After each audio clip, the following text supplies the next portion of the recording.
Siyakuleka Baba wethu ongcwele babona amandla onke isele Nkosi yethu Jesu Kristu. Siyabonga ke Baba nakulesi sikhathi ithubo sasiphe lona ukuba siphile siphinde sikukhumbule ukuzokhuluma ngezwi lakho. Sibongile Baba uthandekayo egameni elihle lomfeli wethu Jesu Kristu waseNazareta. Amen.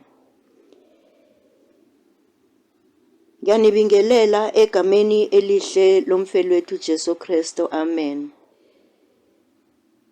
Izwi esizolithola namhlanje sizolithola Kwabasefilipi chapter 2 evesini ka5.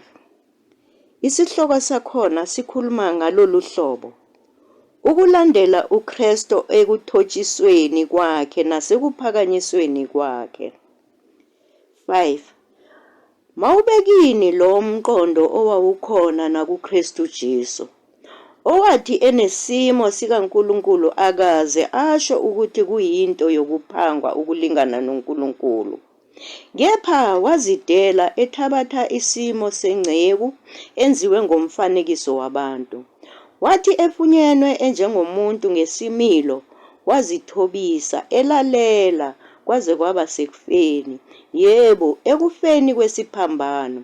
Ngalokho-ke uNkulunkulu wamphakamisa kakhulu, wamnika igama eliphezu kwamagama onke, ukuze kuthi ngegama likaJesu amadolo onke aguqe, awabasezulwini nowabasemhlabeni nowabangaphansi komhlaba, nezilimi zonke zivume ngokuthi uJesu Kristu uyinkosi, kube yinkazimulo kuNkulunkulu uyise. Amen. Izwi lethu ke bangcwele esilithola namhlanje elisibhekisa ephasikeni likaJesu Kristu, lapho alenga khona asifela mina nawe enganasono. Isono sasikimi nawe esasimele thina sithwalwe yithi lesiphambano, kepha sathwalwa uJesu.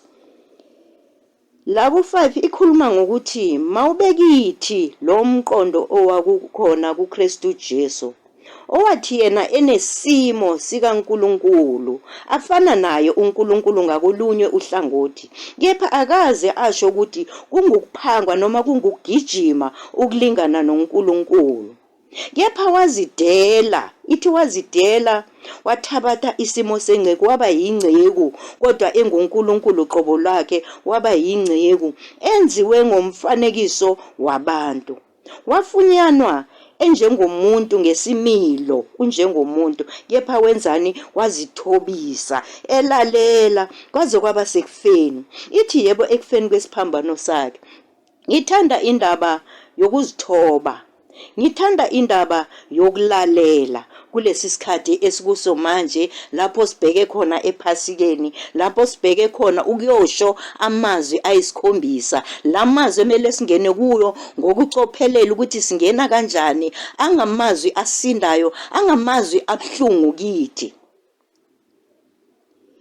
Ithi ngalokho-ke uNkulunkulu wenzani? Wamphakamisa kakhulu, wamphakamisa kakhulu, wamnika igama elikhulu kunamagama onke.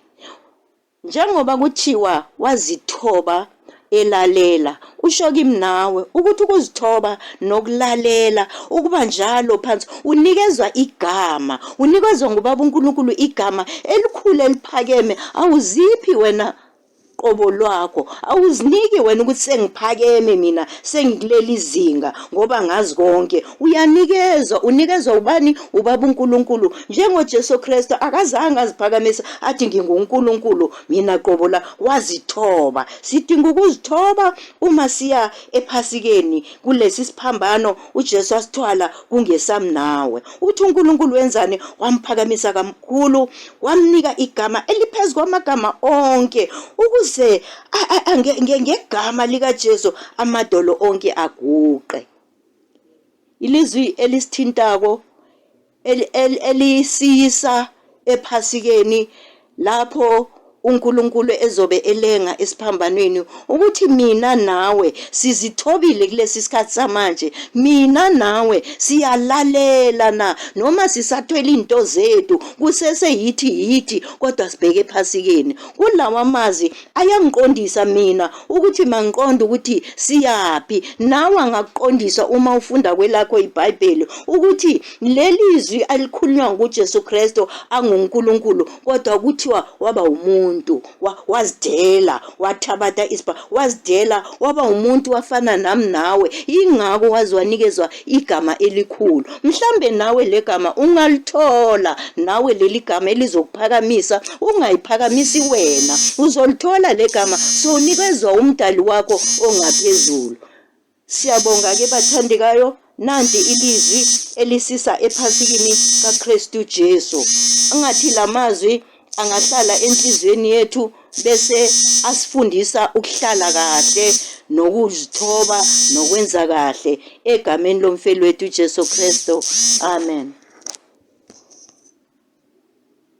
Wena moya wa kgethego hulogela phuthego, tšhoša rena ka pišego, re phafoge boroko, o re rute lentšu lago, re tiiše ka pilo, gore re be baduma go dikgothatšo mo thuto.